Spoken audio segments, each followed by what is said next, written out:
Randy, we've got a problem. What? They go. Reality's here. But of course, He's trying to that crash takes the a party. lot of effort, Reality? a lot of resources. Who let him in? You're sad that people are mean? Well, I'm sorry. The world isn't one big liberal arts college campus. I don't have an agenda. Like, I want people to do something. I need them to do something. I want them to avoid irrationality. I guess what interests me is just like what interests everybody else. It's just sort of what feels real. That was totally wicked!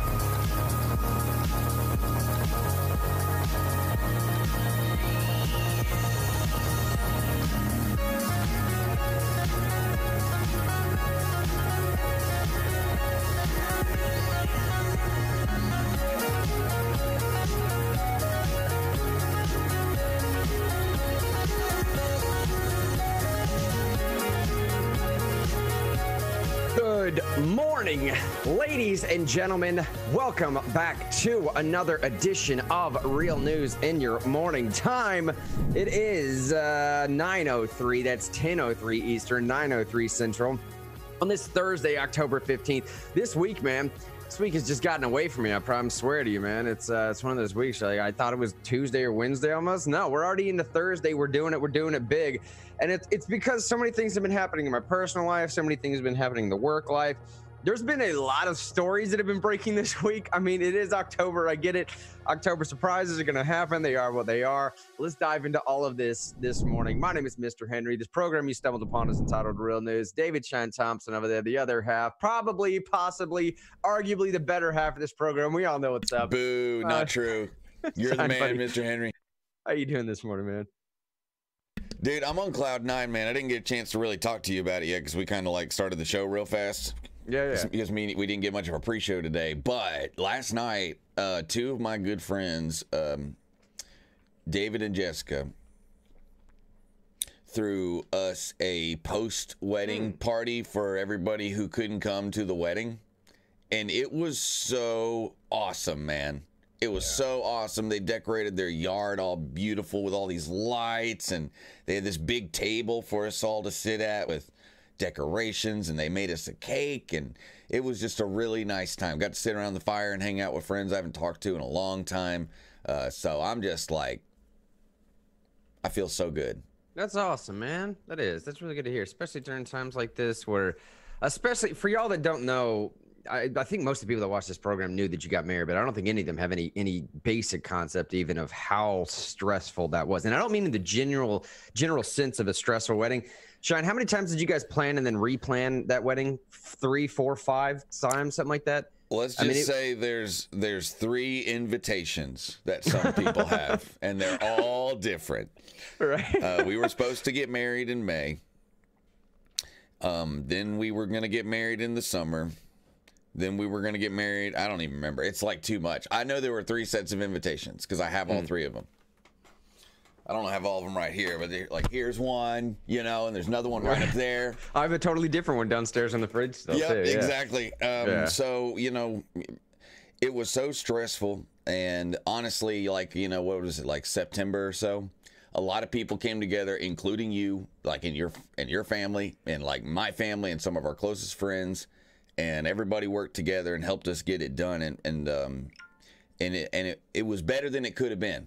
I've been telling everybody the struggle made it sweeter by the time we actually got there, That's true, man. The struggle made it sweeter. Well, dude, I'm happy to hear that for you. This is the first time I'm hearing about it as well. I didn't even know that went down last night. But good stuff. So good. It was so good. That's why I didn't text you back last night. Oh, Sean was doing stuff, man, making moves. Hey, let's get into this program here. Like I said before, my name is Mr. Henry. This is David Shine Thompson. Real News, the program we stumbled upon. Most people already know what's going on here. If you don't know what's going on here, quickly, what we do on this program is we grow community, we grow with each other, we progress as human beings, we try and become better than we were the day before. That's the basic premise, motto, mission statement of what this thing is. It's kind of a vlog, but it's much more than that. It's more of a digital family.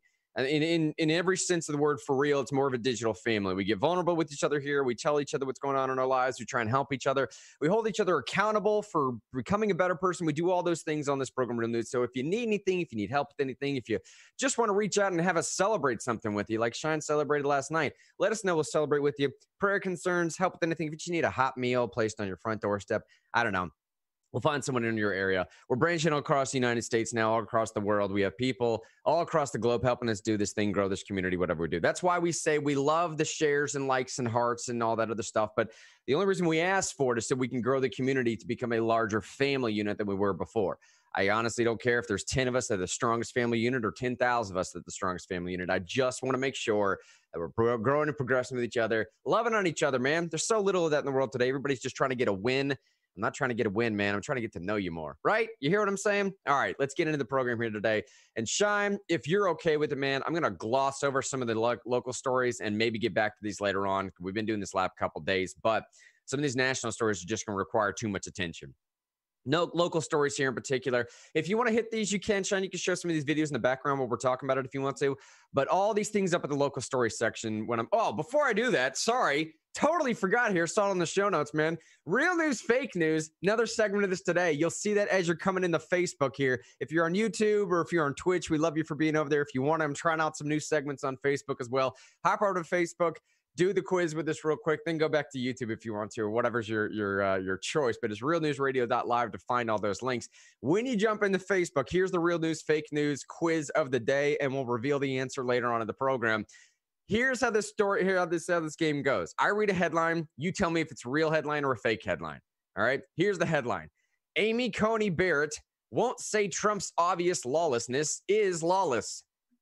Amy Coney Barrett won't say Trump's obvious lawlessness is lawless. Is that a real headline or a fake headline? Let us know at the bottom of the Facebook as you're watching right now. You can click real news or fake news. As of right now, y'all are split 75%, 25%. I'm not going to tell you which way. Now you're split 60-40. All right, man. I'm telling you, this is a good game, man. It's a good game we did. It's one of my favorite segments we did back in the day. It was so good. Back on the radio show, we used to do it and give away prizes too. And we give away a gift card here or a pair of tickets there or something. I don't know. We don't have the financial backing for that anymore, Sean. We're gonna have to pick up our game. Well, neither do we have a way to get it to anybody. Right. Yes. Yeah, I mean, I think we could probably buy prizes. We just have no way to get them to people. Oh, man. All right. So here's the headlines. Early voting opened up yesterday. Now, Tennessee, the state of Tennessee, where Sean and I live. I'm in Nashville area. Sean's in the Knoxville area. Early voting started yesterday, and the state of Tennessee was trending number 3 on Twitter. And it wasn't for a terrible reason for once this year. Normally, and I say that not even sarcastically, Tennessee, the state, has been trending on Twitter a couple times over the past year in 2020 here for wrong reasons. Some of them having to do with COVID numbers, other things having to do with totally different things. It doesn't matter. But this one in particular was trending because there was allegedly such a major early voting turnout yesterday. And I think some of the numbers back that up. I don't mean to be too disheartening here as I'm presenting this. I'm not. I'm just saying you're going to see a lot of these stories over the next couple of days here of the long lines. Look at how long the lines are, and they stretch a mile back. And they do. And people waited a very, very long time. But part of me kind of wants to think, Shine, that at least some of that is because of these 6 foot spacers between people. I mean, I'm not trying to downplay this. All day it's because of 6 foot spacers. Have you ever stood in a line with 6 feet between you and someone else? Maybe 2 or whatever. So that's going to like increase the size of the line by like 5 times. Oh yeah. And literally by 5 times, because within those 6 feet, you could presumably fit another 2 to 3, 4 people possibly that you're not fitting in there already. But if you want to check this out, there's some videos there in the local story sections. When I say linked in the local story section, in the description of this video and anywhere else you're watching, there's a link to an Evernote. Click that link. It goes to all the show notes that we're going through right now. So they have videos here of another long view of the line here in Franklin, Tennessee, where I'm actually living in Franklin. It's just south of Nashville. On the first voting day, you can see that wrapping around the corners of buildings. Another tweet says, if you don't think people are fired up to vote, check this out. This is Chattanooga. Now, that tweet goes on to make the point that tweet goes on to make the point that needs to be made. He says, this is Chattanooga. Hashtag Tennessee is ranked 49th in voter turnout, and Hamilton County is usually one of the worst in the state. That's very true. That's why I was getting excited about these stories at first. It's like, are we gonna buck the trend? Are we gonna change the tides? Are we gonna become state 48 or 47 or 46? I doubt it. But I hope, and I'm literally fingers crossed hoping here, man, because as Jefferson said, we don't have a democracy. We have a democracy of those that participate. Granted, we don't actually have a democracy. If you want to call it a representative republic, that's fine. But what he meant was, in this country, you really only have an option to complain about stuff if you're participating in the process. Otherwise, you kind of got to shut up a little bit. In this country, we only have an option to do or say or actually act upon anything if you're actually getting out there and pulling that tab, casting the vote, whatever you got to do. Here's another video saying that's what I'm talking about. Murfreesboro, Tennessee. Murfreesboro had lines around the back of the buildings. Another long line. Someone says in Nashville, this is the Bellevue Library area. We were there numerous times. A bunch of y'all watching this program were there numerous times. Collection signatures for this Nashville Taxpayer Protection Act. They had lines wrapped around the building as well. Now, again, we saw the same thing in Georgia when Sean and I were down there on Monday. And I will say that story turned out to operate in some legitimate statistical, not anomalies necessarily, but Monday was the largest voting day, early voting day in the state of Georgia. And in the history of the state, Monday of this week was the largest early voting day in any one given day. 121,000 people voted on Monday in Georgia. It was the largest voting day in the history of that state. And I would like to think something similar would happen in Tennessee, if not yesterday, then a few other days as well. We'll see how that goes. But I'm telling you, Tennessee being ranked number 49th in the nation right now is kind of a problem, and it's kind of a blessing. It's a bit of a blessing and a curse at the same time. And I say that only because, now what's the blessing? The problem is very obvious for the reasons that I just explained a second ago.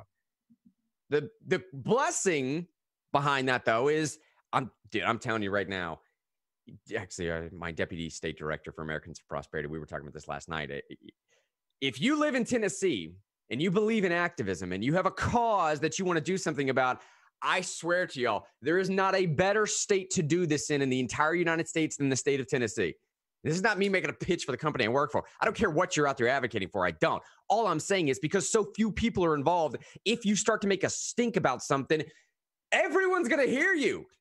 Everyone in the state's going to hear you because so few people participate in either activism or voting or anything else. If you have a cause that you want to get across, and if you want to know the ways to do this, I don't know, man, come talk to me and Shine. Show up to one of these things tonight. Tonight, for example, here in the Nashville area, we're hosting grassroots training courses. If you want to figure out how to do that, connect with me. See the stuff we posted on Facebook. We do this stuff all the time. But in Tennessee, because so few people participate, if you want to accomplish something, I promise you it can be accomplished.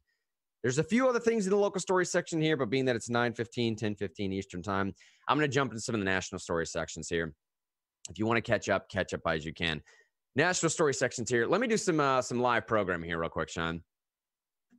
What do you want to go to first, buddy? You want to do the Ice Cube story or you want to do the Hunter Biden story? I think we should get right to the Hunter Biden story. I think so too, right? Because, we've been on for like 15 minutes. If they kick us off because of the Hunter Biden story, then we'll have a big chunk of the show to do after that.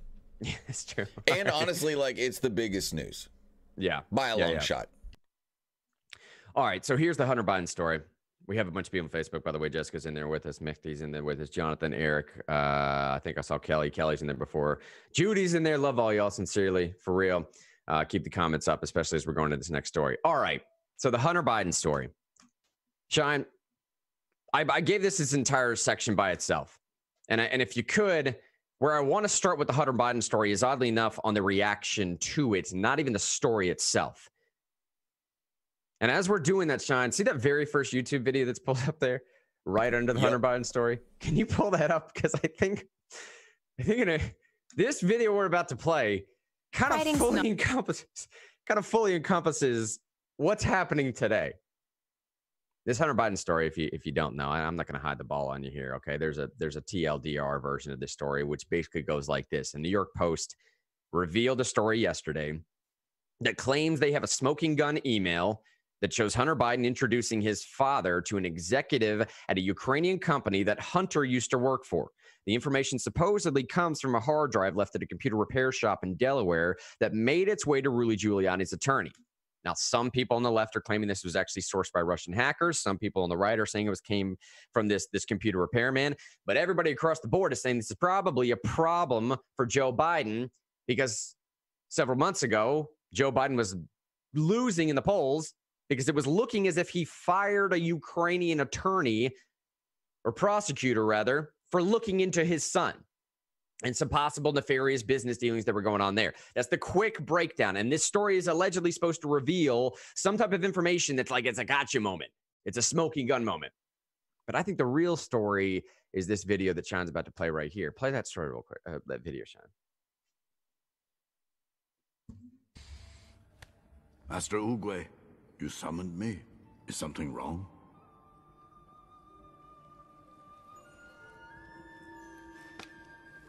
Why must something be wrong for me to want to see my old friend? So, nothing's wrong? Well, I didn't say that.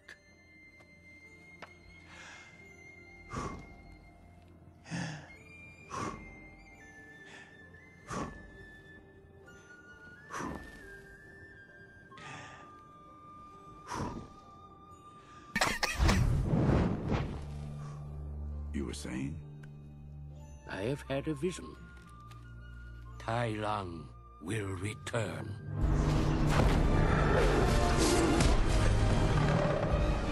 That is impossible. He is in prison. Nothing is impossible. Zeng! Fly to Chalgum prison and tell them to double the guards, double their weapons, double everything. Tai Lung does not leave that prison. Yes, Master Shifu. One often meets his destiny on the road he takes to avoid it.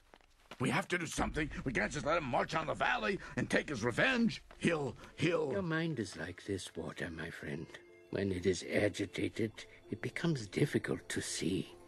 But if you allow it to settle, the answer becomes clear. The Dragon Scroll. It is time. It is time. It is. Mechty just said in Facebook, "Yay, I love Bugs Bunny." That's funny. I like that. Look, Well, you got to give some context, though. Yeah, I do. All right. So I reference this movie all the time, Kung Fu Panda, and I do so not joking. I'm not being sarcastic about this at all. There are very serious philosophical bombs. I mean, undeniable truths that are espoused all throughout this film. And I know, I get it, it's a kid's film, whatever, but just take my word for it. If you haven't seen this, watch it and tell me that I'm wrong. All three movies are just chock full of things that's like, goodness gracious. Mad wisdom. Right? Mad wisdom, man. And I'm telling you, okay, so question, why did you just play a clip from Kung Fu Panda when we're talking about Hunter Biden? Because he said one often meets his destiny on the road he takes to avoid it. And I this is exactly what is happening to social media today. The story is not Hunter Biden's emails. I promise you. It is highly likely that nothing real will actually come from Hunter Biden's emails. I'm going to get into the reasons for that in a second. That's not to say you shouldn't pay attention to that story. You absolutely should, because it will affect poll numbers and everything else. I just don't think anybody's going to be prosecuted. Nobody's going to jail over this. It's not going to happen. It's just not going to happen. We're not going to have an investigation over this. We did over the last time Russia did something, but not this one. It doesn't matter. The real story here is the reaction to it. The real story is that Facebook and Twitter are now actively campaigning for Joe Biden. By attempting to silence this story yesterday, Facebook and Twitter have ensured that the only thing people will talk about for the next few days is this story. Just as early voting started in most states. You want to know why we cover that story first?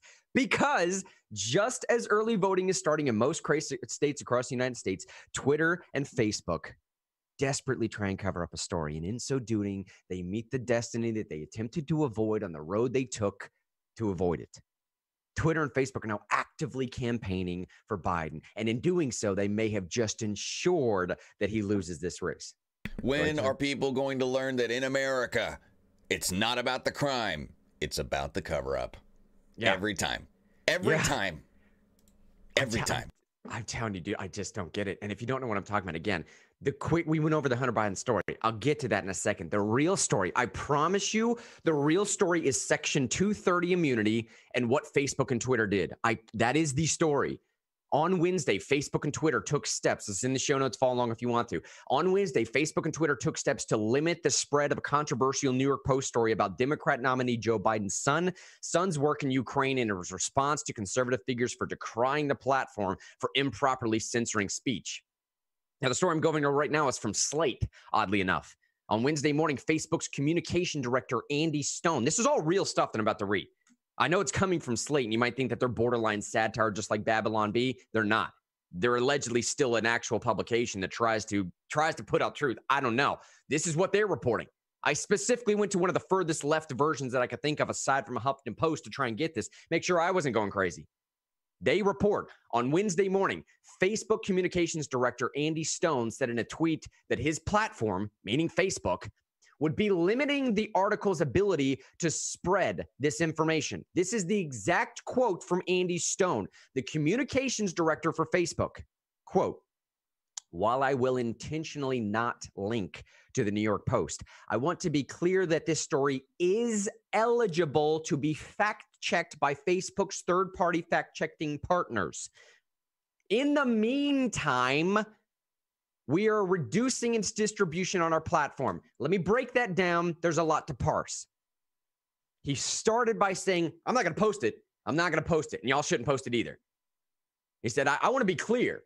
This story, for some reason, I'm not going to tell you why, but this story, it is eligible to be fact-checked by some third-party fact-checkers. Now, we haven't done it yet, but I promise you we're going to get our fact-checkers on it. Now, but even before we fact-check it, though, just rest assured, lefties on Twitter and Facebook, rest assured. In the meantime, before even verifying if it's true or not, we're going to reduce its distribution on our platform. That's exactly what happened yesterday. I'm reading it verbatim, word for word, from the communication director's mouth, directly from him. The Verge notes that Facebook partners with a variety of fact-checking institutions and downranks content that is rated partially or completely false. Facebook partners with a variety of fact-checking institutions and downranks content that is partially or completely false. This hasn't been ranked at all. It hadn't been ranked either way. True, for Pinocchios, anything in middle. It had not been even attempted at. Before Facebook and Twitter were saying, we're not even going to spread it around. We're not worried about whether it's factual or not. That's not the point. The point isn't whether it's spreading out true assertions. The point is that we don't want it to hurt our guy. That's what we're trying to tell y'all. I don't care if it's true or not because I haven't even attempted. I'm not even probably going to attempt to go down that road. It doesn't matter. You're not going to see it. And now you're starting to see what I'm saying and what Shine's saying. One often meets his destiny on the road he takes to avoid it because they were trying to avoid this story altogether. They don't want you to see this New York Post story, and it's likely there's not even anything that legitimate in the New York Post story. But by telling you that you can't see it, now everyone's interest are piqued. By creating a taboo nature behind the Hunter Biden emails, now everyone has to pull that veil back. There is literally like it's like, this, what's in the box? You right? can have $10,000 or what's behind door number one. What's in that door, right? There's this guttural compulsion that we have. It's like a visceral almost. Like, I need to be connected to that now. I need to know what's in that box. What's behind that door? Is the grass greener on the other side? Right, man. What are they trying to hide? Now, they went on to add a warning. And Twitter, meanwhile, we talked about Facebook. Twitter, meanwhile, is blocking the article from being tweeted entirely. So Facebook, it just tells you, like, we're going to try and reduce its distribution. Twitter said, no, dude, we're gonna one-up you there. We're just going to block it outright. This is a tweet from some rando here, but he screen grabbed all the same stuff saying Twitter has blocked the New York Post article about Hunter Biden. If you attempt to share the story, you'll see the following message that you can probably see on your screen right now. I was trying to pull it up in the show notes saying, we can't complete this request because the link has been identified by Twitter or our partners as being potentially harmful. To who, whom, what, which entity, what are you talking about, man? Who is the one who is harmed? Right. There's only one person. Because I'm feeling pretty unharmed right now. Right. Like, I personally feel very unharmed. Yeah, but if I was the little Biden, I'm not feeling all that harm, man. No, I'm not. But we do know one person that could be harmed by this. And we do know one person that could be potentially harmed by this. Joe Biden. And again, one more time, let me pull back. I'm avoiding the Hunter Biden email story entirely because what I am about to make a reference to and associate it with is the Steele dossier. Okay? I know that's a strange analogy to draw and connection to pull in here, but what I'm saying is the narrative is that's being spun is that this Russian sourced information that has very little validity to it, that was leaked out. And even if that's not true, you're going to say it's some random computer tech person that picked up a laptop or something and gave it to someone later on. It doesn't matter. The point I'm making is that this information that has not really been vetted all that well that much is now being bandied around as a way to influence elections. It's the same thing that happened to Trump in 2016. So I'm trying to get a sense of consistencies for Republicans. If you don't like salacious rumors leading to outright investigations against Trump, you probably shouldn't like it against Hunter Biden either. But that's not the story. The story isn't the Hunter Biden emails and what may or may not have happened or whether his father did or didn't cover up for him. He probably did. And he probably got that attorney fired specifically so he wouldn't go after his son.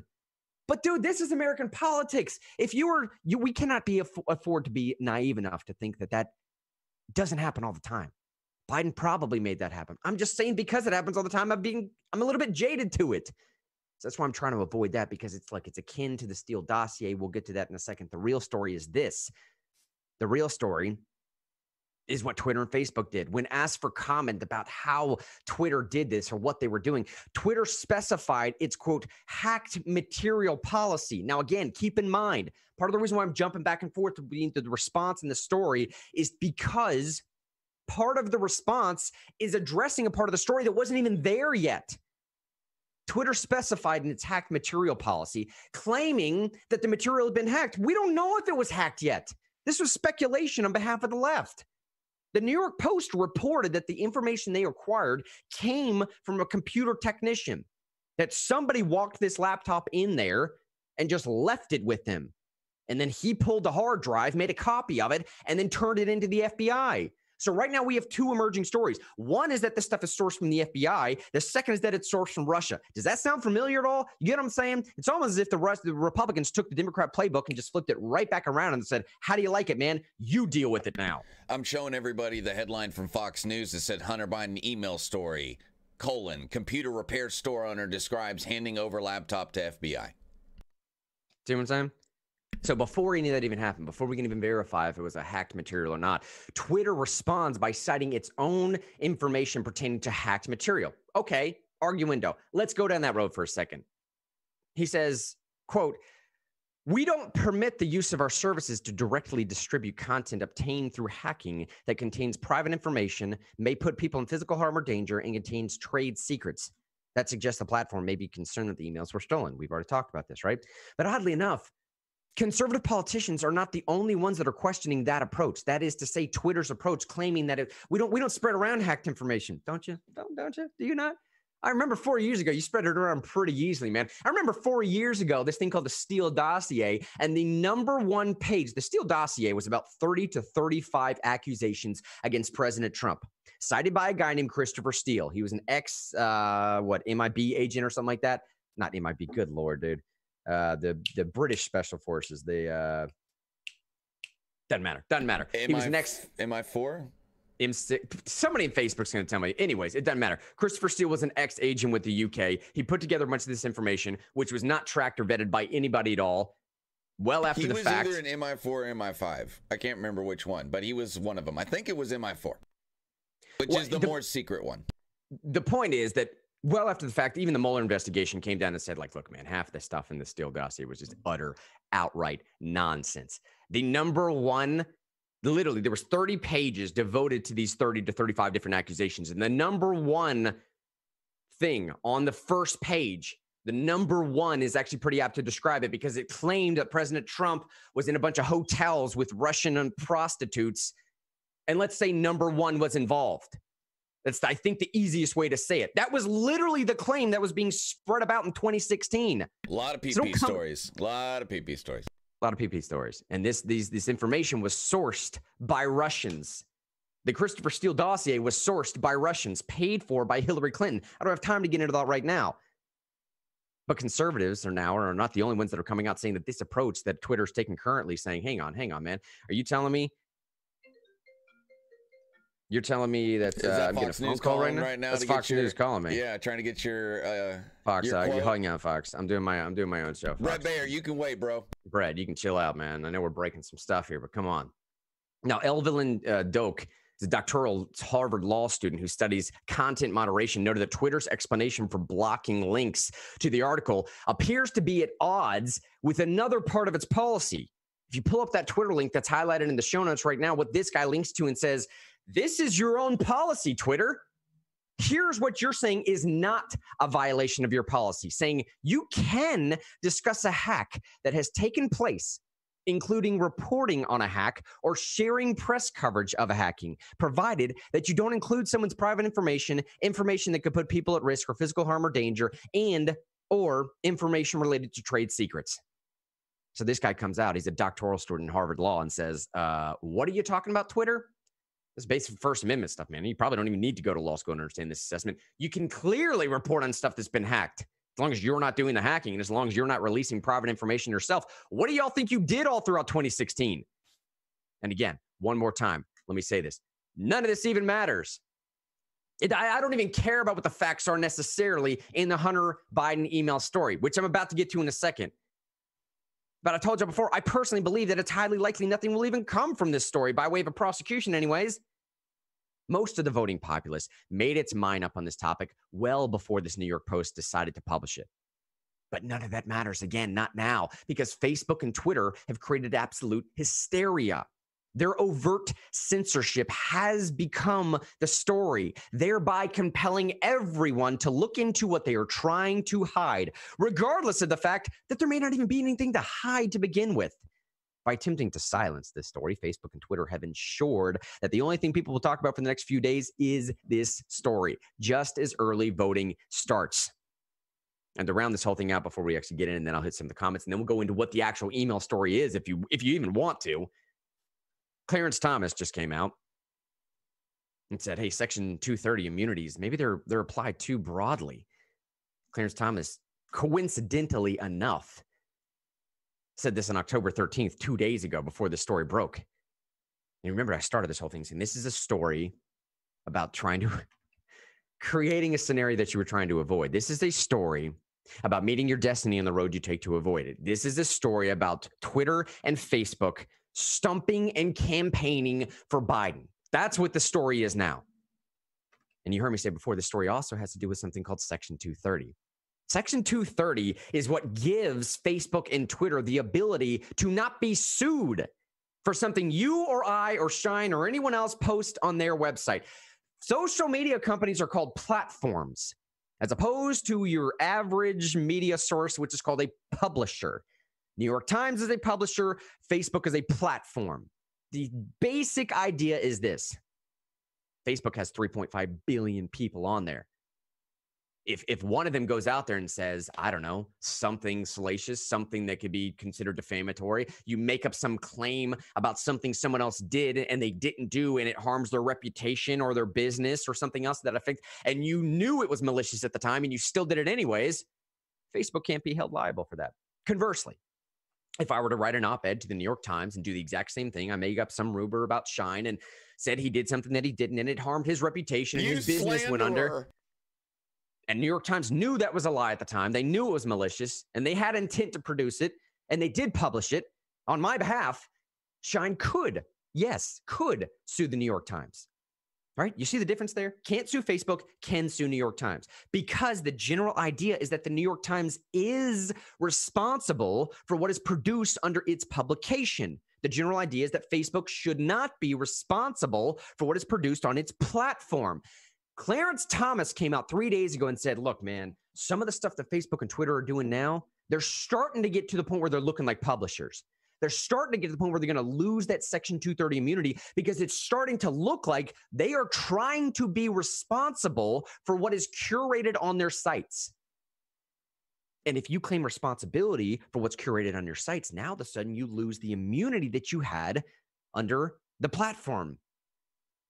This is one of the biggest stories to come around right now because I'm telling you, I don't know what the play is that Facebook and Twitter are trying to do in the long run. I know right now they're actively trying to campaign for Biden.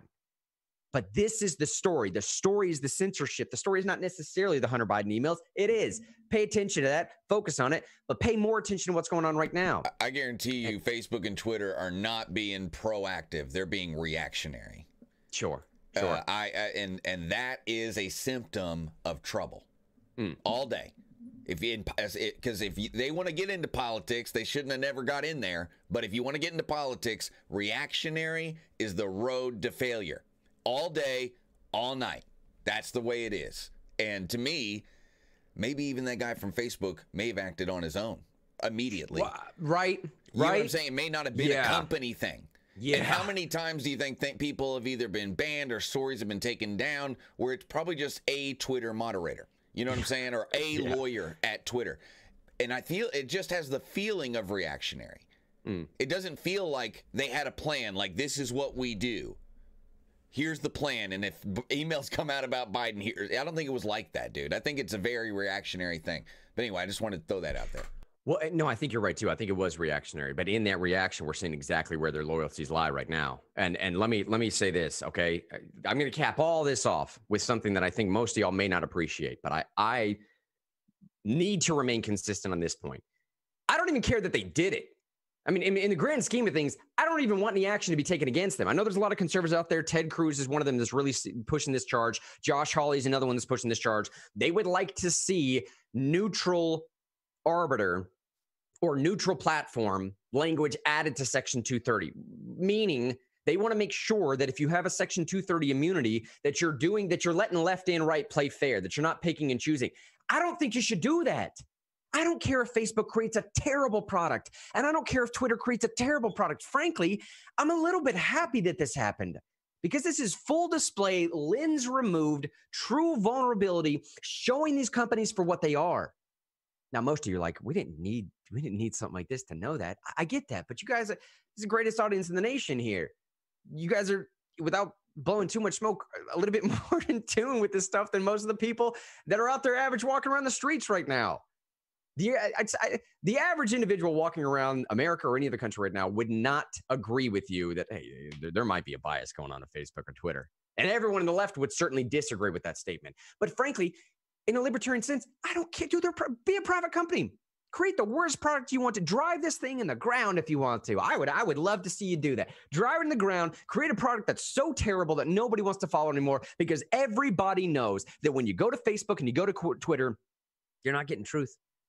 You're getting a very select, curated piece of information for a very niche audience. And unless you are part of that niche audience, why would I waste my time with Twitter and Facebook? I get that. I'm on Facebook. I'm sympathetic to your principles, Grant, because I like the principle there. It's very nice. It looks good on you, like a suit and a haircut that's real well done, okay? Yes, but if the U.S. government has the right to tell meat producers that it can't be rotten meat all day, and you have no problem with that because you don't like to eat rotten meat, or anything to get you sick, to be perfectly honest, what about the health of our republic? Right? I think that the U.S. government has a right to hold Facebook accountable for its actions. I think it would be unfair and not justice to hold Facebook accountable for its users' actions. Right? But I think if Facebook decides to do something, that at least the least the U.S. government could do is allow people to sue them in civil court. They don't have to regulate them necessarily. They could just make it so that a regular person like me has standing in court as long as I can pay the court fees, pay my lawyer. You get what I'm saying? I mean, it would not be easy, but you get what I'm saying. I don't think it would be right in the spirit of 230 to hold Facebook and Twitter accountable for their user stuff. Yeah. But when they decide to curate their platform, that's a totally different thing. It's totally different. And I think that as far as what they do to their users, it should just be in compliance with U.S. law. Like, you can't threaten people, right? You can't defame people or whatever. I don't know. Maybe you can defame people, but you get what I'm saying. You can't defame to the point where it causes harm. You can embarrass people, whatever, but you can't. There's all kinds of rules. Like, you can't. There's things I can't do with my speech, right? Yeah. Right? Like, literally, there's things, or at least I would be held accountable in certain ways. And that's what they should be. And it should be that kind of baseline. If people are committing crimes, then Facebook and Twitter should be able to take their stuff down and call the police. Just like when I was at a radio station, I had to call the Secret Service 3 times myself. Dang. Because people called in and made threats to public officials. Yeah. And, like, you got to call somebody.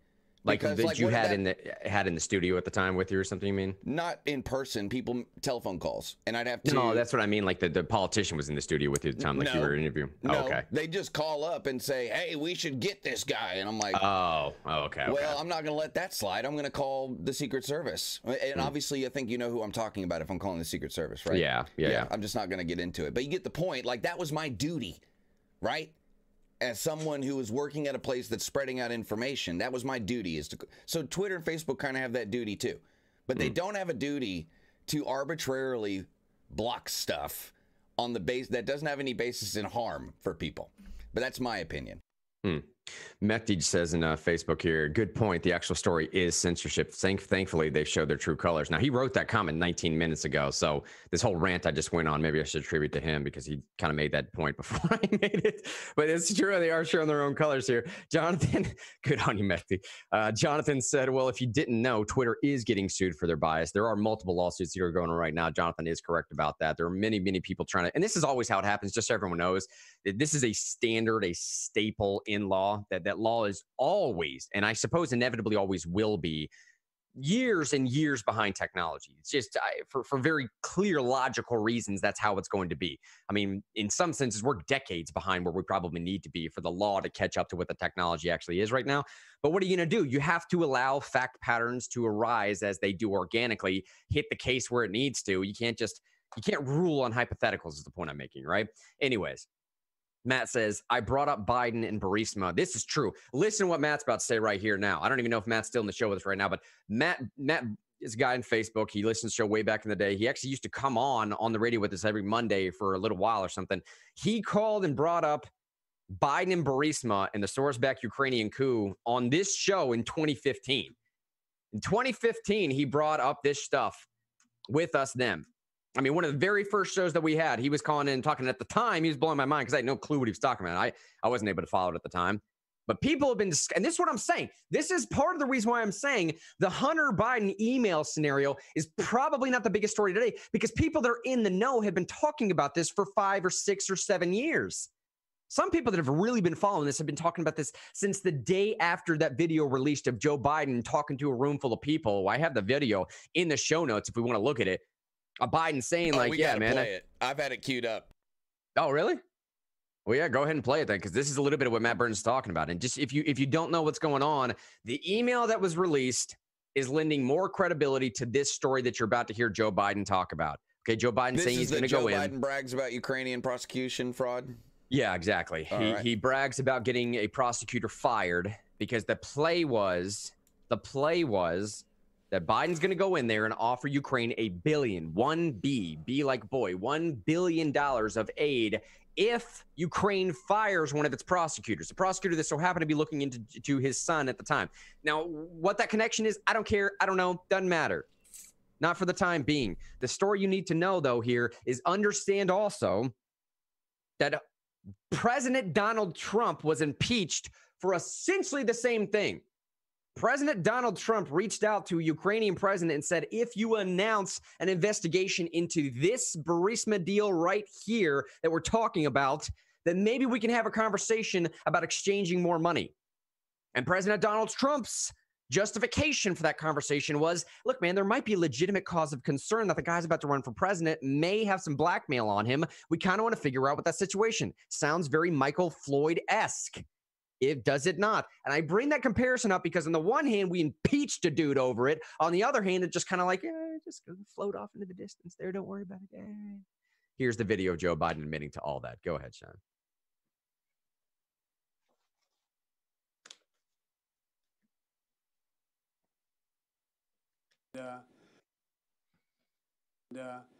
I remember going over convincing our team, or others too, convincing us that we should be providing for loan guarantees. And I went over for, I guess, the 12th, 13th time to Kyiv, and I was supposed to announce that there was another $1 billion loan guarantee. And I had gotten a commitment from Poroshenko and from Yatsenyuk that they would take action against the state prosecutor, and they didn't. So they said they were walking out to press conference. I said, no, I'm not going to, we're not going to give you the $1 billion. They said, you have no authority. You're not the president. The president said. I said, call him. I said, I'm telling you, you're not getting the $1 billion.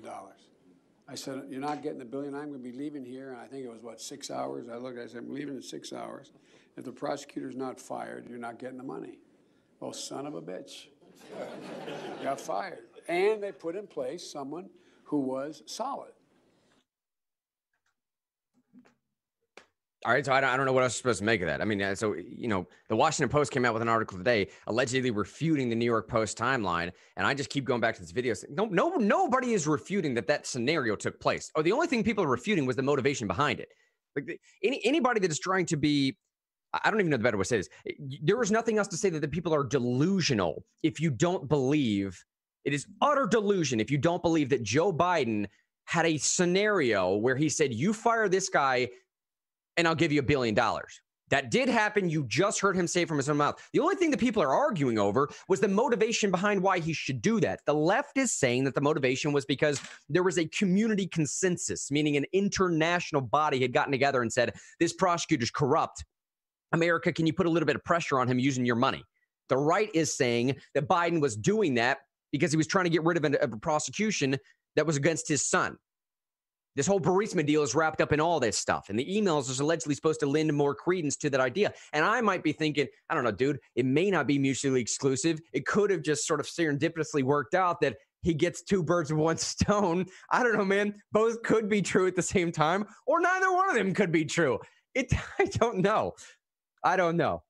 But again, to Matt's point here, he said, I brought this up on your show back when you were doing this thing live several years ago. Jonathan said a little while ago, he said he saw a screenshot of the Twitter shutdown of this story we were talking about before. Eric said, this is not a surprise. Did anyone here believe that social media giants were unbiased? No, that's what I was saying before. I think this audience would completely agree. Jessica said, like Wolf in his political theory statement about masks. Mekti went on to say, will anything good come out of suing Twitter? And again, I don't know. It's a great point he asked. This is all comments from a little while ago. He said, will anything good come out of suing Twitter? I honestly don't know. But I will say this. Better than pinpoint accuracy in that regard. The more people sue Twitter, the better. Because that's a body of work, and it starts looking intense to a judge maybe the 100th time, right? Yeah. And honestly, look, part of the reason why I did the show in the way that I did today and asked the question of the Real News Fake News in the way that we did today, and one of the reasons why we started Real News Fake News is just to demonstrate on a level of how weird reality can come sometimes. Look at it. I just released the poll in the bottom of the show notes right now. Is the following headline real or fake? Amy Coney Barrett won't say Trump's obvious lawlessness is lawlessness. 57% of us said that was a fake news headline. It's not real. It was satire. It's Babylon Bee. It's you just made it up, Mr. Henry. It's not real. Nobody in their right mind could ever actually report on such an outrageous, prima facie, absurd statement. The other 43% said, no, it's real news. And it is. It's a real story. It's a Slate headline. That was the headline story on Slate. If you were to type in slate.com as of last night, about 8 hours ago, the first thing you would see hit you right in the front of your face is Amy Coney Barrett won't say Trump's obvious lawlessness is lawless. And this is a major problem we are having in the country right now, is Americans' inability, everybody's inability, to distinguish between opinion and fact. And the media knows it, and they capitalize on it, and they keep pushing this nonsense, and they keep pushing this trash as if it is fact, when it's just pure, outright opinion. And it brings up a good question here of like, all right, so what even is lawlessness then? That's, I think, the fundamental question that I'm trying to get to today. What even is lawlessness? And does that question even matter? Because quite clearly, Hunter Biden did something that was lawless. Quite clearly, there is enough here right now to go off of to say that, I don't know, man, maybe President Trump had something when he was asking the Ukrainian president, would you look into this a little bit? I mean, could you just check it out a little bit? No, you don't want to? Cool. Well, we'll hang off and wait until, an October surprise. And this leads me pretty well into the final story of today here, because I do want to touch this Ice Cube story before it dies. Everybody right now is just trying to figure out where they fit in this. And I personally think this is a very healthy time to be alive. I personally think these are the times that you live for, man. These are the times that you want to be a part of. These times of strife and turmoil and chaos and utter confusion, because the real meaning in life is making order out of that chaos. What really gives you purpose and motivation and a sense of belonging is to look at that chaotic monster and wrestle it to the ground and making something beautiful and ordered out of it. To find your spot and developing what future generations can sit back and relish within. Dude, that's life, man. That's why we're here. That's the purpose. That's a calling, if you will. And Ice Cube is trying to figure out what his calling is. Now it's back up in the national story section, Sean, if you want to follow back up there. And if you don't know what this story is, Ice Cube, he didn't go full Kanye, but he's eyeing that red pill pretty hard. Now, this is the tweet that he sent out last night. He said, facts. I put out the CWBA. Both parties contacted me. Dems said we'll address the CWBA after the election. Trump campaign made some adjustments to their plan after talking to us about the CWBA. Now, if you don't know what the CWBA is, on Tuesday, Trump 2020 senior advisor Katrina Pearson posted a tweet thanking the hip-hop veteran for, quote, his willingness to work with the Trump administration on the Platinum Plan. What is the Platinum Plan, you might ask? The Platinum Plan is a $500 billion, $500 billion package that will purportedly help Black communities. The plan is to create 3 million new jobs, push for criminal justice reform, improve access to better education and job opportunities, reduce healthcare costs, and designate Juneteenth as a national holiday. The red pill moment here is that Ice Cube went to the Democrats to get some help with this, and they turned him down. He turned to Trump and the Republicans, and they said, yeah, man, come on in. Come on in. We'll have a conversation with you. Let's let Ice Cube talk about it, yeah? That's right. Do you have that video pulled up here? Yep. It's the it's showing his face there, right? Yeah. Yeah. Yep. Start that video right around 3:20 if you want to. It's probably the best place to start it there. Give me a second to get it to 3:20. Twitter's video is so weird. Ice Cube, red pilled when he's playing, brought it to the Democrats and they brushed him off. Then he sent it to Republicans. They booked a meeting. Man, as y'all can tell, it's really hard to move this slider. There we go. Twitter's video is not as good as YouTube's. It's like spinning right now, Grant. I'm so sorry. Oh, no, that's all right, man. We may have to start it from wherever it starts. Whatever it starts with. Yeah, that'll be fine. But real life experience, man, I'm telling. Or maybe like the Twitter, it's happening right now. Like maybe they're making it harder to watch the video on purpose. Yeah. All right, talk about it for a second. I'm going to reload the page. Yeah, no worries.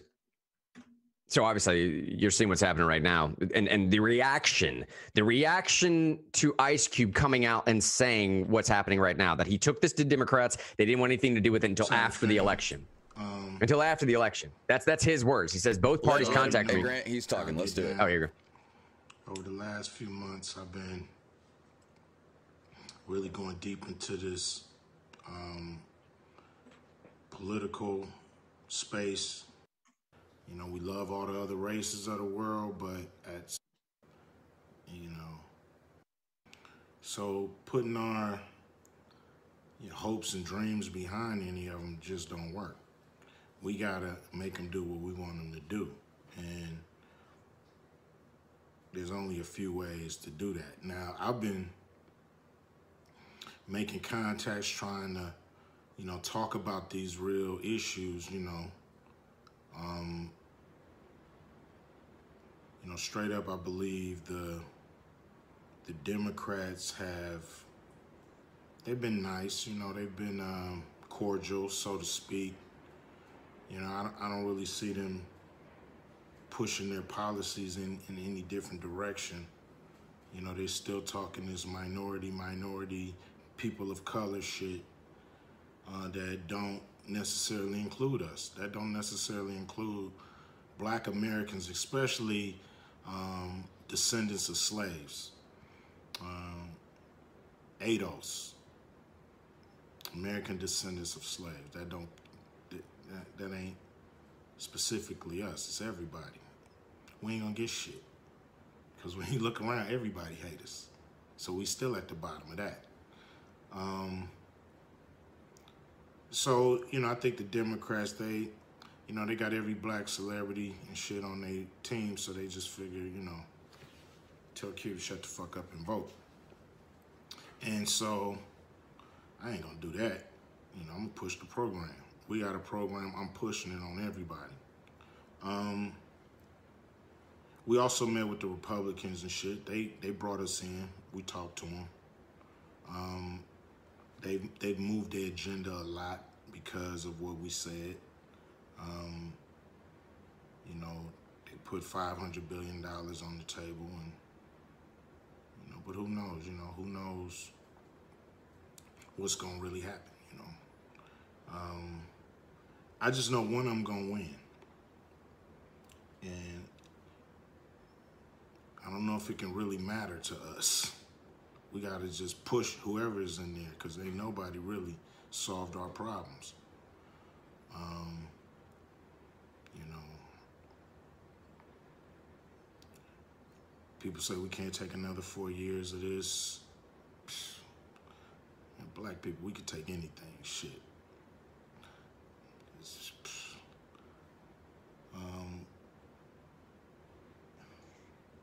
Shine, you stop it there, Joe man. Biden. He goes on to talk a little bit more about basically what's happening to him and the black community right now. It's the same similar type message that Charlamagne the God is preaching, and frankly speaking, it's a similar message that a lot of leaders in the African American community have been preaching for quite some time. You just have to open up and listen to it. And that message being, look, y'all, I'm a little bit tired of this. Okay, I'm just a little bit tired. Here's the message. Democrats, we've been following y'all 40, 50, 60 years now, okay?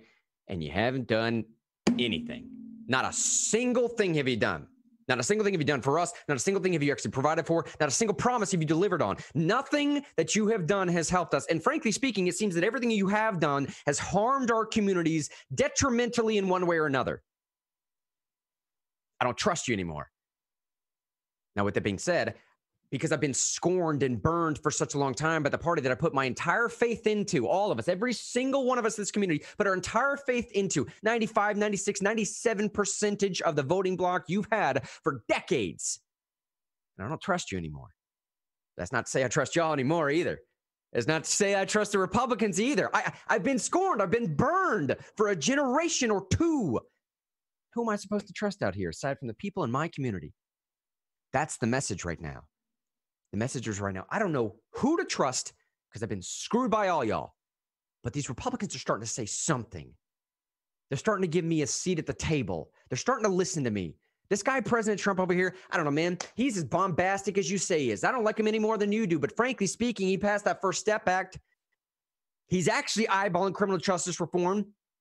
Whether you want to say he's trying to gain votes out of it or not, I don't care. There are no illusions at play here. Ice Cube and Republicans, everybody at the table understands the exchange that's happening. Ice Cube is going to meet with Republicans saying, like, look, man, are you trying to buy our vote? Probably. Republicans are coming to the table saying, like, can we buy your vote? Probably. But the real exchange that's happening across that table is, are you going to do something about it? Are you going to put up or shut up? Are you actually going to listen to us? Is there value in the exchange? Right? There hasn't been value. Because $500 billion is a whole lot better than saying you're carrying around hot sauce in your purse all day, all night. Or if you don't vote for me, you're not a part of that community. This is what's happening right now. And that's why I said, Mexican said in Facebook, never go full Kanye. He's right. You never go full Kanye, okay? But he's eyeing that red pill a little bit. And what he's really eyeing is just a simple recognition of the fact of look, we have to finally start doing something for my people, for my community, for where I'm at, for where I came from. Okay? Because you politicians aren't doing it for me anymore. This cult of personality is not working for me anymore.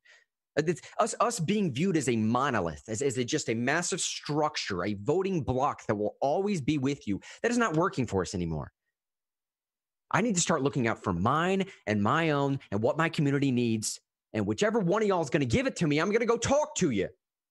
Now, I get it. At the time being, for right now, it does feel extremely like an isolationist move. It seems very, very exclusionary.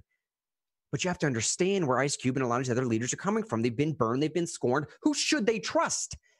Now, this is the time. This is the opportunity that Republicans have. And you heard Shine talk about this yesterday. He's been casually, just barely rolling some of the stuff out and mentioning time after time of picking up some more of the minority vote, because I do genuinely believe, for reasons that we probably don't have to go fully into right now, the Republican pitch for a marginalized minority community is arguably a more beneficial, more edifying pitch than the Democrat one ever would be. We do not see people as liabilities that need to be taken care of. We see people as being charged and impassioned about who they are and with worth and value and dignity and humanity. And the fact that you can pick yourself up and rise yourself to a rank that nobody ever could in any other country in the world, man. And I will help you do it. I will help you get there. Because arguably the people I'm talking about have way more worth and value than I do. They have better talents than I do, right? This is the Republican call. This is the Republican charge. And the time right now is to pitch that to people that are feeling marginalized and excluded. Yeah? People are starting to wake up, man. These bells are ringing off. I'm telling you, it's happening all across the board, all across the cultures right now. And Shine has been saying this for the last couple of weeks. Expect in this election. You want to know I went over this polling numbers yesterday? That was the whole story. Expect in this election massive swings in minority votes because they're just done. They're fed up with it. They're over it. Well, and they're not Republicans yet. Especially these celebrities. The celebrities.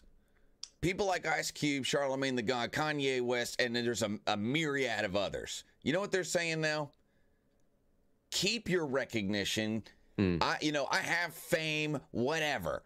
I don't want to be your little hero. I want change. Yeah. I don't want to be your little statue that you can point to and say, hey, look who's on our team. I'm tired of that. That doesn't translate into actual value for my community. And I think people are tired of the just getting rhetoric and then I think they're starting to feel the disdain. There's a disdain for even asking for more than recognition, like just verbal recognition. And it's coming through out of the party often. And you're hearing it in Ice Cube's words. He said they're talking about people of color. That doesn't necessarily mean me. Mm-hmm. And even when they say African Americans or black people, that doesn't necessarily mean my situation or my community situation. Because there's a lot of people who are who have darker skin, who were not descendants of slaves. That's what he was talking about. There's not a lot of people who are recognizing, like, they're throwing us in this big thing. They're like using our story to talk about this bigger block of votes, trying to get votes. So I guess what I heard there was, you may feel like the Republicans are disingenuous. I feel like the Democrats are disingenuous. Yeah. But the Republicans are offering $500 billion to go into 50, and they're listening to right? I think it's 59 different communities, almost all in Democrat-controlled areas, where there's these zones saying, hey, we have good roads, we have power, we have water, there's land. We can build things that produce value in these spaces where there is not as much value. And that's a good plan. I mean, it's a good plan. It's better than EBT cards, right? And it's like you can look at that and compare and say that's a better solution. And people like Ice Cube are like, he's obviously pretty smart. He's going to meet with like Democrat and Republican leaders. He can tell the difference between the long-term value of a multi-billion-dollar investment into black communities, turning people into self-sustaining business owners who can provide jobs for their families and other people's families. Yeah. And that's a whole lot better than, not that you should get rid of EBT cards necessarily, but that's a whole lot better than just promising EBT cards. A whole lot better. And he's saying step up or get out of the way. That's what I heard. And honestly, I you're dead right. Step up and get out of the way. And I think most importantly, what Charlamagne the God and what Ice Cube and what several of these cultural icons and leaders are saying right now is they just want some actual dignity. They want to be respected and heard. They want to be treated as a legitimate human being, man. They don't want to be placated. They don't want to be chastised. They don't want to be looked down upon. It's like, oh, come on, we'll give you a seat at the table because you yelled about it so much. No, man, they want to be taken as legitimate.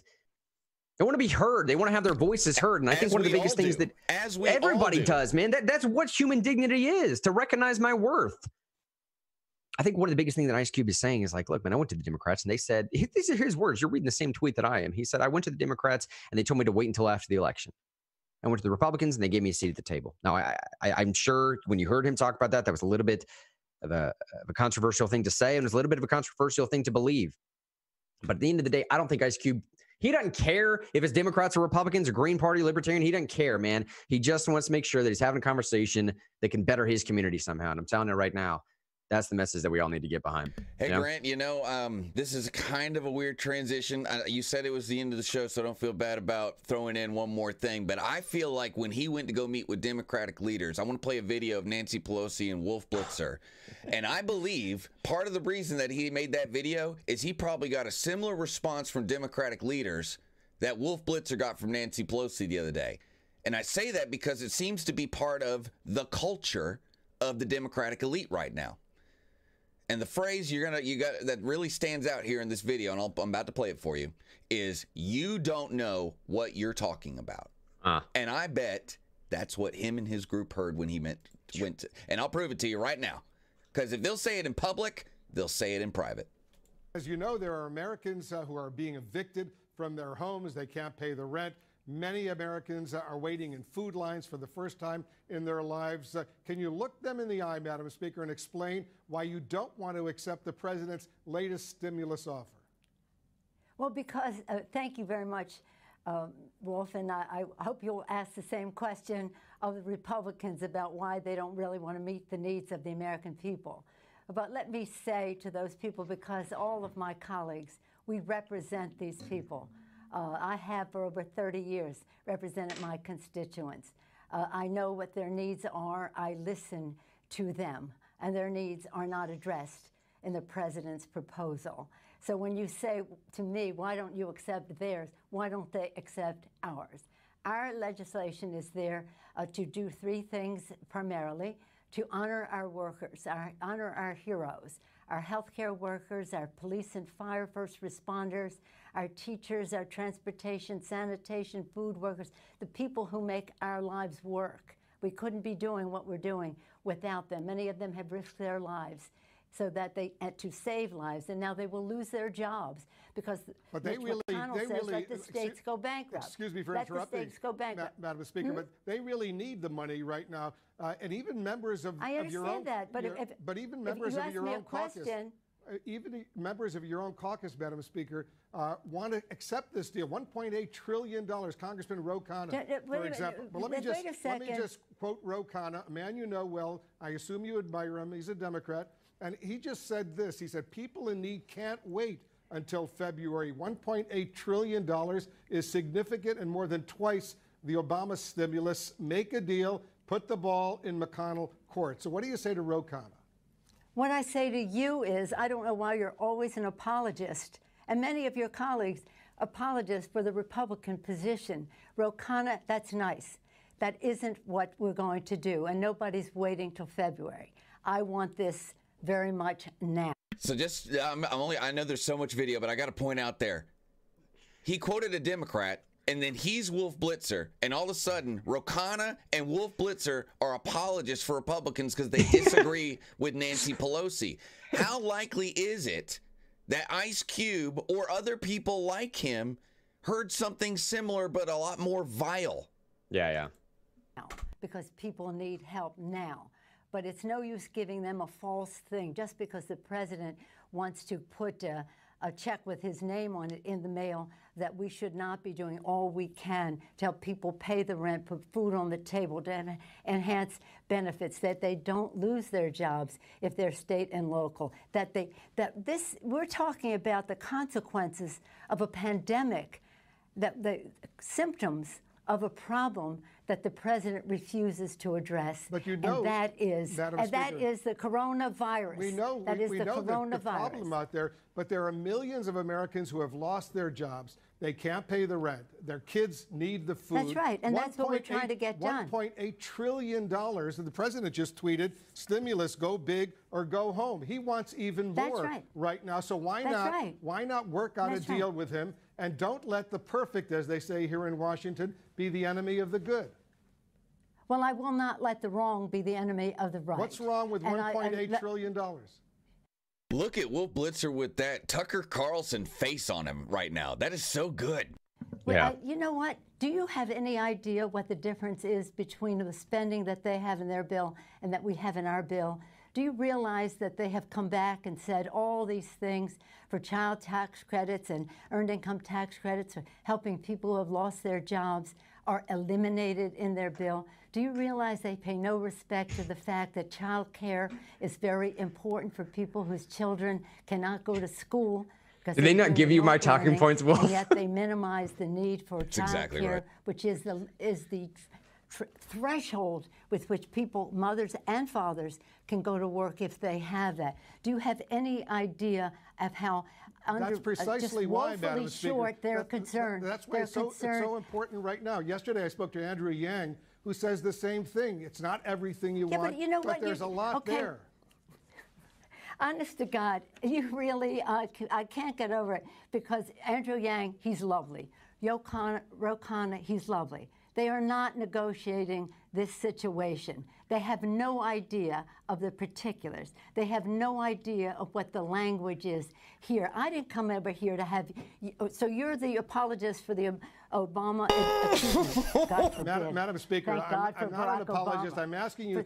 And just like Joe Biden, basically saying, I didn't come here to answer questions I don't want to answer. Yeah. I came here for you to, puff smoke up my skirt, Serious questions, because so many people are in desperate need right now. Let me ask you this. Okay. When was the last time... Let me respond to you. Let me ask you, when was the last time, Madam Speaker, when was the last time you spoke with the president about this? I don't speak to the president. Speak with his representative. Why not call him and say, Mr. President, let's work out a deal. It's not going to be everything you want, not going to be everything I want, but there are so many Americans right now who are in desperate need. Let's make a deal. What makes me amused, if it weren't so sad, is how you all think that you know more about the suffering of the American people than those of us who are elected by them to represent them at that table. It is unfortunate that we do not have shared values with this White House and that they have in their bill, why don't you talk about in their bill, a tax break for the wealthiest families in the country while they cut out the earned income tax credit for the poorest families in our country and the poorest children in our country. That we have to fight with them to get them to address the coronavirus crisis because they have said it was a hoax, it was magical, it was a miracle, it was going to cure it. It hasn't. And that's why we find ourselves in this situation. I feel very confident about the knowledge that I bring to this, but more importantly, the knowledge that my chairs, our chairs of jurisdiction, science-based, academically documented, institutionally. That's a weird phrase. I didn't notice that the first time I heard that in the video. What are chairs of jurisdiction? That is so weird. All right, just suggested in terms of what the cost would be to do it and to do it that way. And about, say, we talk about child care, yes. We talk about safety in the workplace. Safety in the workplace, that's a very important issue, especially in the time of the pandemic. So what I say to those people is, we're going to get a deal. And when we do, it will be retroactive. It will be retroactive. Here's what you wrote in a letter to House Democrats, Madam Speaker, and I ask these questions only, as you know, so many millions of Americans are suffering right now. Well, you quote two people who know nothing about the agreement. There is no agreement, but what the suggestions are, as if there's some authority on the subject. Please, give equal weight to to all of the chairmen on the committee who have written this bill. But so many of your fellow Democrats in the House, they want a deal right now. No, that isn't. The problem solvers, they all want a deal right now. Yeah. And here's what they're complaining about, because you wrote a letter to House Democrats and you said this. Let me read a line from the letter you wrote. The president only wants his name on a check to go out before Election Day and for the market to go up. Is that what this is all about? Not allow the president to take credit if there's a deal that will help Americans right now? He's not that important. But let me say this. With all due respect, and you know we've known each other a long time, you really don't know what you're talking about. All right, I think I can stop it there. Because there's a lot of comments in our Facebook saying they can't take it anymore, but you had to get to that point right there. And what I'm saying, and bringing this back to the Ice Cube conversation, or anybody, I mean, think about it. Think about it. If she will say that to Wolf freaking Blitzer on CNN. Right. Live on television. On prime time, man, right? On prime time. Yeah, that's like the 7 o'clock hour, right? That's like one of the highest, not that a lot of people watch CNN, but that's when the most people are watching CNN. If she will say that to Wolf Blitzer, imagine what the people that Ice Cube went down to, whoever he talked to, imagine what they said to him. To move the Overton window for Ice Cube to do what he did on Twitter, which was, it doesn't matter what you believe. Whenever you're going against the grain in your personal friend group or society or your culture or your community, it takes bravery. And he was maybe kind of doing it around the edges, but I still feel like bravery. Imagine what it would have had to take in order for him to get there. It was probably something like that. Someone saying, well, you just don't know what you're talking about. I mean, she had the disdain that was dripping from her was for her fellow House Democrats. The only people that are important to Nancy Pelosi are the chairs of the committee. Yeah. And how many times have you seen Democrats and Republicans too, before the Republican Revolution of a few years ago, want to make the decision-making power, the legislative power, and keep it in a super group of like 18 people? How many times have we seen it? Seen it several times. That's their worldview. They don't even like most of their caucus. They feel like those 15, 20 people in the Democratic Party that are running the House, and then there are a few leaders in the Senate, they are in charge. And everyone else better get in line because they don't know what they're talking about. Yeah. She said, oh, you think that, you know the things better than the people who represent them? You don't like the people that represent certain people. You don't like them in your own party. And that disdain, I mean, you know, when things start at the top, they drip down, right? What do they say? Poop rolls downhill. So imagine what the people under her are like. Imagine what some of the people at the DCC who run that are like. And the head of the Democratic Party. And like, I just don't know who their constituency is besides themselves. No, I hear you, man. When it comes right down to it. She's talking about her constituents. She means like the state of California. Yeah, she doesn't mean the people of California. And she's in the House, which is totally upside down, right? She's not even a senator. She means the state of Illinois. She means the state of New York and the elite people who run those 3 states. That's what she means by her constituents. Those are the people she represents. And I feel like people can feel it. And then you can obviously see it. Daniel said in Facebook a second ago, you don't have a seat at the table until you've been in office for 30 years. Jessica said, I'm embarrassed for her right now. Like, I literally feel embarrassed to be a human after saying that. Daniel said, this is what no term limits get you. I understand that. Mehdi just said, you should have finished the video at the end. She says that she feeds the poor. her work is done, basically. Apparently at the end of the video, Mehdi says that Nancy Pelosi said that she feeds the poor. Hey, I said, I feel like that is the situation Ice Cube was in, because it's like, what are you talking about? We give out EBT cards. Right, yeah. Like, you don't know what you're talking about. Get out of here. You don't know what you're talking about. We give out EBT cards. That's why I feel like, thank you for bringing that up. We don't have time to play another 7 minutes of that interview. I feel like we played it long. I mean, you can go watch it for yourself. Maybe I did post it. I posted it on YouTube, and then I also posted Tim Pool commenting on that video. So you can go back and watch that on our Real News Facebook page. But I feel like that was the conversation with Ice Cube, just not on television. It was probably far more vitriolic and condescending than even that was, because that was on television. That's what I'm saying. What people will do in public, they'll do 10 times worse in private. That was the reserved Nancy Pelosi. Like, that was the calculated Nancy Pelosi. That was the television prompted Nancy Pelosi. Have you ever seen and I'm not saying I see this all the time, but have you ever seen a couple and the dude is just like all of a sudden like snaps real hard on his lady, and then maybe does it again, and it's like enough to like be socially awkward, and it makes you wonder, like, does he hit her or something? It's like, because you're like, whatever someone does in public, they'll do 10 times worse in private. Yeah. And that's the point. I guess I'm overdoing the point. I'm sorry. Well, no. And it's not to speculate too much about like the actual conversation that went down behind the scenes with Ice Cube and say Democrat leadership. It's just to draw more out of when Ice Cube says that I went to the Democrats and they told me to wait until after the election. That's Ice Cube's nicest way of saying, like, bro, they just shut me down. They just basically came to me and said, you don't know what you're talking about. It's not going to work. We're not dealing with that right now. I'm sorry. It's just not enough. Well, he's going to keep shopping. He's going to keep taking this plan around. And if Republicans are going to listen to him, then by all means, he's going to take it to Republicans.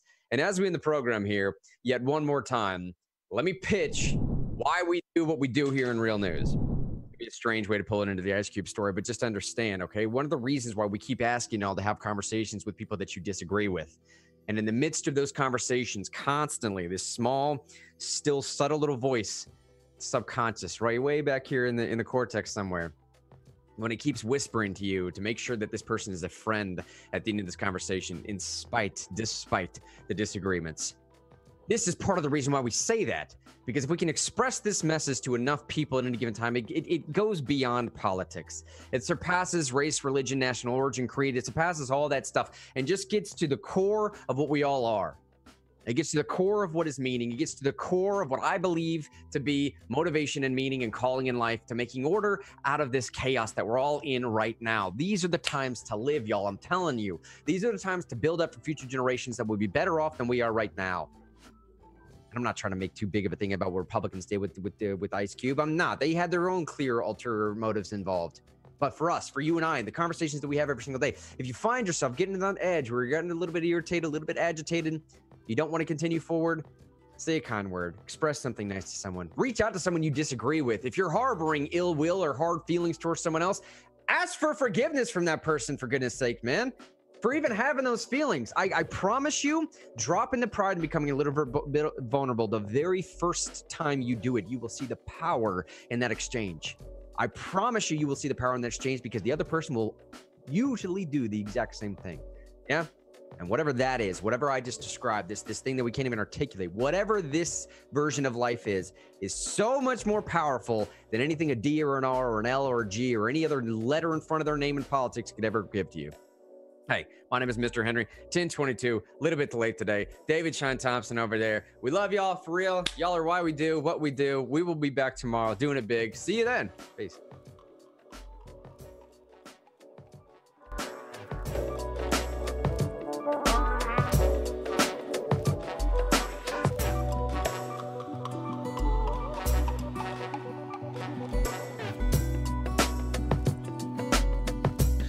If you like the video, like and share.